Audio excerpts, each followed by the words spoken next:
ಎಲ್ರಿಗೂ ನಮಸ್ಕಾರ. ನೀವು ನೋಡ್ತಾ ಇದ್ದೀರಾ ಟಿವಿ ವಿಕ್ರಮ. ನಾನು ಮುಮ್ತಾಜ್ ಅಬ್ದುಲ್ ನೆಲಡ್ಕ. ನೀವೇನು ಟಿವಿ ವಿಕ್ರಮವನ್ನು ಸಬ್ಸ್ಕ್ರೈಬ್ ಮಾಡದೇ ಇದ್ದಲ್ಲಿ ದಯವಿಟ್ಟು ಈ ಕೂಡಲೇ ಟಿವಿ ವಿಕ್ರಮವನ್ನು ಸಬ್ಸ್ಕ್ರೈಬ್ ಮಾಡಿ, ಹಾಗೆ ಬೆಲ್ ಐಕಾನ್ ಅನ್ನು ಕ್ಲಿಕ್ ಮಾಡೋದನ್ನ ಮರಿಬೇಡಿ. ಕಾಣೆಯಾಗಿದ್ದಾರೆ ವೀಕ್ಷಕರೇ, ದೆಹಲಿಯ ಎಕ್ಸ್ ಸಿಎಂ ಅರವಿಂದ್ ಕೇಜ್ರಿವಾಲ್ ಅವರು ಒಂದಷ್ಟು ದಿನಗಳಿಂದ ಕಾಣೆಯಾಗ್ಬಿಟ್ಟಿದ್ದಾರೆ. ಮುಸ್ಲಿಂ ಬಾಂಧವರಿಗೆ ಚಿಂತೆ ಮಾಡಬೇಡಿ, ನಾನಿದ್ದೀನಿ, ಕಣ್ಣೀರೇಕೆ, ಬಿಸಿ ಉಸಿರೇಕೆ, ಬಾಳುವಿರೆಲ್ಲ ಹಾಯಾಗಿ ಅಂತ ಹೇಳ್ತಾ ಇದ್ದಂತ ಅರವಿಂದ್ ಕೇಜ್ರಿವಾಲ್ ಈಗ ಎಲ್ಲೂ ಕಾಣಿಸ್ತಾನೆ ಇಲ್ಲ. ಇಲ್ಲಿರುವನೇ ಕೇಜ್ರಿವಾಲ್, ಇಲ್ಲೂ ಇಲ್ಲ.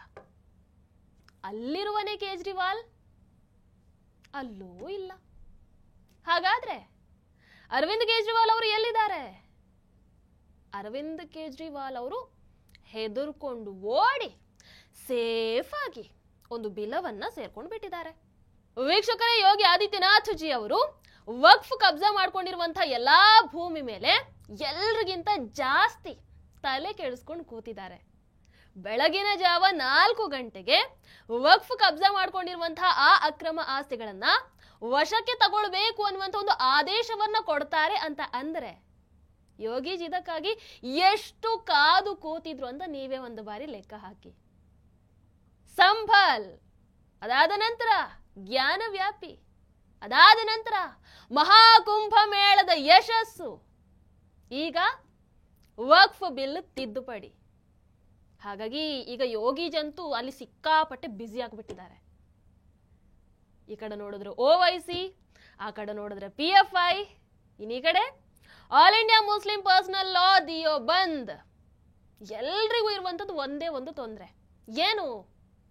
ಯೋಗಿ ಆದಿತ್ಯನಾಥ್ ಜಿ ಅವರು. ವೀಕ್ಷಕರು, ಇದುವರೆಗಿನ ಹೆಚ್ಚು ಹಿಂದೂ ಮುಸಲ್ಮಾನ ಗಲಭೆಯ ಟ್ರ್ಯಾಕ್ ರೆಕಾರ್ಡ್ ಎಲ್ಲಿದೆ ಅಂತ ನಾವು ಒಂದು ಬಾರಿ ನೋಡಿದ್ರೆ ಅದು ಉತ್ತರ ಪ್ರದೇಶದಲ್ಲಿ ಅನ್ನುವಂತ ಉತ್ತರ ಸಿಗುತ್ತೆ. ಹಾಗೆ ನೋಡಿದ್ರೆ ಪಾಕಿಸ್ತಾನಕ್ಕಿಂತ ಹೆಚ್ಚು ಮುಸಲ್ಮಾನರು ಭಾರತದಲ್ಲೇ ಇದ್ದಾರೆ. ಭಾರತದಲ್ಲಿ ಹೆಚ್ಚು ಮುಸಲ್ಮಾನರು ಎಲ್ಲಿ ಇದ್ದಾರೆ ಅಂತ ಅಂದ್ರೆ ಅದು ಉತ್ತರ ಪ್ರದೇಶದಲ್ಲಿ. ಉತ್ತರ ಪ್ರದೇಶದಲ್ಲಿ ಯೋಗಿ ಆದಿತ್ಯನಾಥ್ ಜಿ ಅವರಿಗೆ ಬಹಳ ಕಷ್ಟ, ನಿದ್ದೆ ಮಾಡೋದೇ ಕಷ್ಟ. ಯಾಕೆ ಹೇಳಿ? ಯಾವಾಗ ಎಲ್ಲಿ ಏನು ಬೇಕಾದ್ರೂ ನಡಿಬಹುದಲ್ವ ಅಲ್ಲಿ. ಹಾಗಾಗಿ ಉತ್ತರ ಪ್ರದೇಶದಲ್ಲಿ ಯಾವಾಗ್ಲೂ ಪೊಲೀಸರನ್ನ ಜಾಗರೂಕತೆಯಿಂದ ಇಡ್ತಾರೆ, ಅಲರ್ಟ್ ಆಗಿರಬೇಕು ಅನ್ನುವಂತಹ ಸಂದೇಶವನ್ನು ಕೊಡ್ತಾನೆ ಇರ್ತಾರೆ. ಡ್ರೋನು, ಇನ್ನು ಹೊಸ ಹೊಸ ತಂತ್ರಜ್ಞಾನಗಳ ಮೂಲಕ ಪ್ರತಿಯೊಬ್ಬರ ಮೇಲೂ ಕೂಡ ಕಣ್ಣನ್ನ ಇಟ್ಟಿರ್ತಾರೆ. ಯಾಕಂದ್ರೆ ಅಲ್ಲಿನ ಸಿಚುವೇಶನ್ ಹಾಗಿದೆ, ಅಲ್ಲಿ ಅಪಾಯ ಇನ್ನೂ ತಪ್ಪಿಲ್ಲ. ಆದ್ರೆ ಇನ್ನೊಂದು ಕಡೆ ನೋಡಿದ್ರೆ ಮುಸಲ್ಮಾನರೇ, ನಾನು ನಿಮ್ಮ ಭಾಯ್, ನಿಮ್ಮ ಏನೇ ಸಮಸ್ಯೆ, ಏನೇ ತೊಂದರೆ ಅಥವಾ ಏನೇ ನೋವಿರ್ಲಿ ಟೆನ್ಷನ್ ಮಾಡಬೇಡಿ, ನನ್ನ ಬಳಿ ಬನ್ನಿ, ನಾನು ಕ್ಷಣಾರ್ಧದಲ್ಲಿ ಅದನ್ನ ನಿವಾರಿಸಿಬಿಡ್ತೀನಿ ಅಂತ ಹೇಳ್ತಾ ಇದ್ದಂತಹ ಅರವಿಂದ್ ಕೇಜ್ರಿವಾಲ್ ಈಗ ಪಂಜಾಬ್ನ ಬಿಲದಲ್ಲಿ ಹೋಗಿ ಕೂತ್ಕೊಂಡಿದ್ದಾರೆ.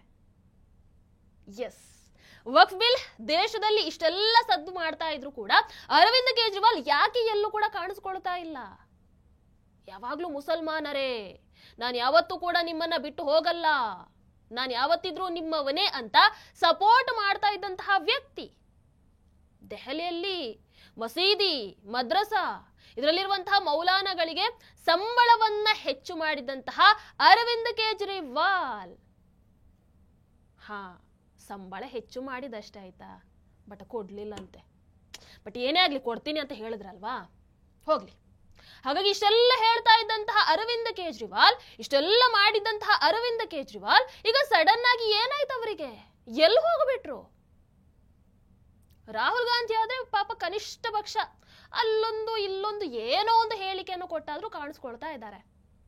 ಆದ್ರೆ ಅರವಿಂದ್ ಕೇಜ್ರಿವಾಲ್ ಅವರ ಬಾಯಲ್ಲಿ ಒಂದು ಶಬ್ದ ಕೂಡ ಹೊರ ಬಂದಿಲ್ಲ. ಯಾಕೆ? ಅರವಿಂದ್ ಕೇಜ್ರಿವಾಲ್ ಏನು ನಡೆದೇ ಇಲ್ಲ ಅನ್ನೋ ಹಾಗೆ ಯಾಕೆ ವರ್ತಿಸ್ತಾ ಇದ್ದಾರೆ? ಏನಾದ್ರೂ ಕಳೆದ ದೆಹಲಿ ಚುನಾವಣೆಯ ಸೋಲನ್ನ ಜಾಸ್ತಿ ತಲೆಗೆ ಹಾಕೊಂಡು ಏನಾದ್ರೂ ಆರೋಗ್ಯದಲ್ಲಿ ಸಮಸ್ಯೆ ಆಗಿರಬಹುದಾ? ಗೊತ್ತಿಲ್ಲ. ಯಾಕಂದ್ರೆ ಅರವಿಂದ್ ಕೇಜ್ರಿವಾಲ್ ಅವರು ಮೊದಲಿಂದ ಕೂಡ ವಕ್ಫಿಗೆ ಬೆಂಬಲವನ್ನ ಸೂಚಿಸಿಕೊಂಡು ಬಂದಂತಹ ವ್ಯಕ್ತಿ. ಅಷ್ಟೇ ಅಲ್ಲ, ಅಮಾನತುಲ್ಲಾ ಖಾನ್ ಅವರನ್ನ ವಕ್ಫ್ ಬೋರ್ಡ್ನ ಚೇರ್ಮನ್ ಕೂಡ ಮಾಡ್ತಾರೆ. ಆದ್ರೆ ಈಗ ಅದೇ ಅಮಾನತುಲ್ಲಾ ಖಾನ್ ಮೇಲೆ ಸಿಬಿಐ ಅದೇ ರೀತಿ ಇಡಿ ತನಿಖೆಗಳು ನಡೀತಾ ಇದೆ. ಯಾಕೆ? ಕೆಲಸ ಕೊಡಿಸೋ ನೆಪದಲ್ಲಿ ಮಾಡಿದಂತಹ ಹಗರಣ ಆಗಿರಬಹುದು, ಭೂ ಕಬಳಿಕೆ ಕೇಸ್ ಆಗಿರಬಹುದು, ಇವೆಲ್ಲವೂ ಅಮಾನತುಲ್ಲಾ ಮೇಲೆ ಇರೋದ್ರಿಂದ ಈಗ ಇನ್ವೆಸ್ಟಿಗೇಷನ್ ಆಗ್ತಾ ಇದೆ. ಇದು ಬಿಟ್ರೆ ಸಂಜಯ್ ಸಿಂಗ್ ಈ ವ್ಯಕ್ತಿ ವಕ್ಫ್ ಬಿಲ್ ನಲ್ಲಿ ಏನಾದ್ರೂ ತಿದ್ದುಪಡಿ ಆದರೆ ಅದು ಅಂಬೇಡ್ಕರ್ ಅವರ ಸಂವಿಧಾನವನ್ನ ಕೊಂದು ಬಿಡುತ್ತನ್ನುವಂತಹ ಹೇಳಿಕೆಯನ್ನ ಕೊಟ್ಟಿದ್ರು. ಆದ್ರೆ ಇಲ್ಲಿ ಪ್ರಶ್ನೆ ಏನು ಅಂತ ಹೇಳಿದ್ರೆ, ವಕ್ಫ್ ಬಿಲ್ ವಿಚಾರದಲ್ಲಿ ಅರವಿಂದ್ ಕೇಜ್ರಿವಾಲ್ ಅವರ ಹೇಳಿಕೆ ತುಂಬಾ ಇಂಪಾರ್ಟೆಂಟ್ ಆಗುತ್ತೆ. ಕಳೆದ ಬಾರಿ ಕಾಶ್ಮೀರದ ನರಮೇಧದ ವಿಚಾರ ಬಂದಾಗ, ಕಾಶ್ಮೀರ್ ಫೈಲ್ಸ್ ಸಿನಿಮಾದ ವಿಚಾರ ಬಂದಾಗ ಈ ವ್ಯಕ್ತಿ ಅದ್ಯಂತಹ ಕೆಟ್ಟ ರಾಕ್ಷಸ ನಗುವನ್ನ ನಕ್ಕಿದ್ದ ಅನ್ನುವಂಥದ್ದನ್ನ ನಾವು ನೋಡಿದ್ದೀವಿ. ಎಷ್ಟು ಕೆಟ್ಟದಾಗಿ ನಕ್ಕಿದ್ದ ಅಂತ. ಇಂತಹ ಕೇಜ್ರಿವಾಲ್ಗೆ ಈ ವಕ್ಫ್ ತಿದ್ದುಪಡಿಯಿಂದ ನೋವಾಗಿರ್ಲೇಬೇಕಲ್ವಾ? ಆದ್ರೂ ಯಾಕೆ ಮಾತಾಡ್ಲಿಲ್ಲ? ಕಾರಣ ಇದೆ. ಅರವಿಂದ್ ಕೇಜ್ರಿವಾಲ್ ಚುನಾವಣೆಯ ನಂತರ ಒಂದ್ ಸ್ವಲ್ಪ ಪ್ಲೇಟ್ ಚೇಂಜ್ ಮಾಡ್ಕೊಂಡಿದ್ದಾರೆ. ವೋಟ್ ಬ್ಯಾಂಕ್ ಸೆಳೆಯೋದ್ರಲ್ಲಿ ಒಂದ್ ಸ್ವಲ್ಪ ಬ್ಯುಸಿ ಆಗಿದ್ದಾರೆ. ಈಗ ಈ ಮಸೀದಿಗೆ ಹೋಗೋದನ್ನ ಬಿಟ್ಟು ಅರವಿಂದ್ ಕೇಜ್ರಿವಾಲ್ ಅದೇ ರೀತಿ ಅವರ ಮೇಡಮ್ ಹನುಮಾನ್ ದೇವಸ್ಥಾನಕ್ಕೆ ಹೋಗೋದಕ್ಕೆ ಶುರು ಮಾಡ್ಕೊಂಡಿದ್ದಾರೆ ಅಂತ ಹೇಳೋದಕ್ಕಿಂತ ಅಭ್ಯಾಸ ಮಾಡ್ಕೊಳ್ತಾ ಇದ್ದಾರೆ ಅಂತ ಹೇಳೋಣ. ಅದೇ ಕಾರಣಕ್ಕೆ ಅರವಿಂದ್ ಕೇಜ್ರಿವಾಲ್ ಅವರು ವಕ್ಫ್ ಬಿಲ್ ತಿದ್ದುಪಡಿ ಬಗ್ಗೆ ಟೀಕಿಸೋದನ್ನ ಬಿಡಿ, ವಕ್ಫ್ ಹೆಸರು ಕೂಡ ತೆಗಿತಾನೆ ಇಲ್ಲ. ಅರವಿಂದ್ ಕೇಜ್ರಿವಾಲ್ ಅವರು ಇಷ್ಟು ಮೌನವಾಗಿದ್ದನ್ನ ನಾವಂತೂ ಯಾವತ್ತೂ ನೋಡೇ ಇರಲಿಲ್ಲಪ್ಪ. ವೀಕ್ಷಕರು, ಇಷ್ಟೆಲ್ಲ ನಡೀತಾ ಇರಬೇಕಾದ್ರೆ ಯಾವುದೇ ಸುದ್ದಿ ಇಲ್ಲದೆ ಅರವಿಂದ್ ಕೇಜ್ರಿವಾಲ್ ಪಂಜಾಬಿಗೆ ಹೋಗಿ ಅಡಗಿ ಕೂತಿದ್ದಾರೆ ಅಂತ ಹೇಳಿದೆ ನಾನಾಗ್ಲೇ. ಆದ್ರೆ ಅರವಿಂದ್ ಕೇಜ್ರಿವಾಲ್ ಪಂಜಾಬ್ಗೆ ಬಂದಿರೋದು ಪಾಪ ಭಗವಂತ್ ಸಿಂಗ್ ಮಾನ್ ಅವರಿಗೆ ಚೂರೇ ಚೂರು ಇಷ್ಟನೇ ಆಗ್ತಾ ಇಲ್ಲ. ಯಾಕೆ? ಭಗವಂತ್ ಸಿಂಗ್ ಮಾನ್ ಅವರು ಪಂಜಾಬಲ್ಲಿ ಮುಸಲ್ಮಾನರನ್ನ ಖುಷಿ ಪಡಿಸುವಂತ ಕೆಲಸದಲ್ಲಿ ಕಾರ್ಯನಿರತರಾಗಿದ್ದಾರೆ ಅಂತ ಹೇಳಬಹುದು. ಹೀಗಿರುವಾಗ ಅರವಿಂದ್ ಕೇಜ್ರಿವಾಲ್ ಅವರು ಬಂದು ಈಗ ದೇವಸ್ಥಾನ ಅಂತೆಲ್ಲ ಓಡಾಡೋಕೆ ಶುರು ಮಾಡಿದ್ರೆ ಹೇಗೆ ನಡೆಯುತ್ತೆ ನೀವೇ ಹೇಳಿ. ಹಾಗಾಗಿ ಈಗ ಮುಸಲ್ಮಾನರ ಬೆಂಬಲಕ್ಕೆ ಯಾರು ಇಲ್ಲದಾಗ ಆಗ್ಬಿಟ್ಟಿದೆ.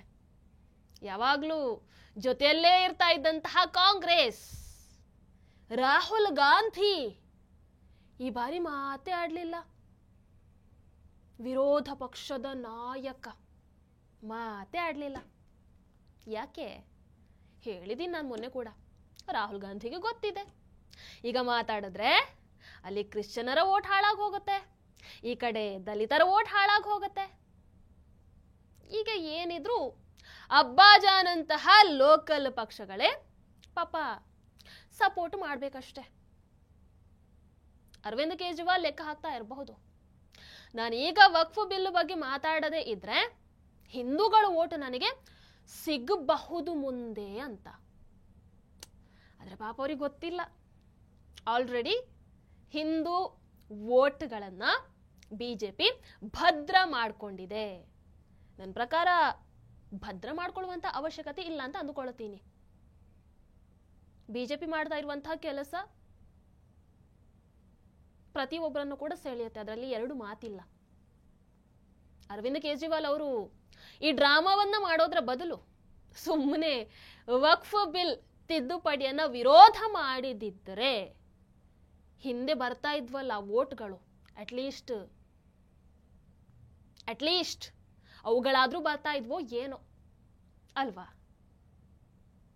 ವೀಕ್ಷಕರೇ, ಆದ್ರೂ ಕೂಡ ಅರವಿಂದ್ ಕೇಜ್ರಿವಾಲ್ ಅದೇ ರೀತಿ ಅವರ ಪಕ್ಷದ ಈ ಒಂದು ಸೈಲೆನ್ಸ್ ಅನ್ನ ನೋಡ್ತಾ ಇದ್ರೆ, ಈ ಮೌನವನ್ನ ನೋಡ್ತಾ ಇದ್ರೆ ತುಂಬಾ ಅನುಮಾನವನ್ನು ಹುಟ್ಟಿಸ್ತಾ ಇದೆ. ಯಾಕಂದ್ರೆ ಇಷ್ಟು ದಿನ ಬಿಜೆಪಿ ಏನೇ ಮಾತಾಡ್ಲಿ ಅದಕ್ಕೆ ವಿರೋಧ ಅಂತೂ ಮಾಡ್ತಾನೆ ಇದ್ರು. ಪುಟ್ಟ ಉದಾಹರಣೆ ಅಂತ ಹೇಳಿದ್ರೆ ಆರ್ಟಿಕಲ್ 370. ಹಾಗೆ ನೋಡಿದ್ರೆ ಈಗ ಆರ್ಟಿಕಲ್ 370ಗಿಂತ ಇದು ಒಂದು ಸ್ವಲ್ಪ ದೊಡ್ಡದಾಗೆ ಕಾಣಿಸ್ತಾ ಇದೆ ವಕ್ಫ್ ತಿದ್ದುಪಡಿ. ಅವತ್ತೇ ಮಾತಾಡಿದಂತಹ ವ್ಯಕ್ತಿ ಈಗ ಯಾಕೆ ಸುಮ್ಮನೆ ಕೂತಿದ್ದಾರೆ ಅಂದ್ರೆ ಏನೋ ಪ್ಲಾನ್ ನಡೀತಾ ಇದೆ.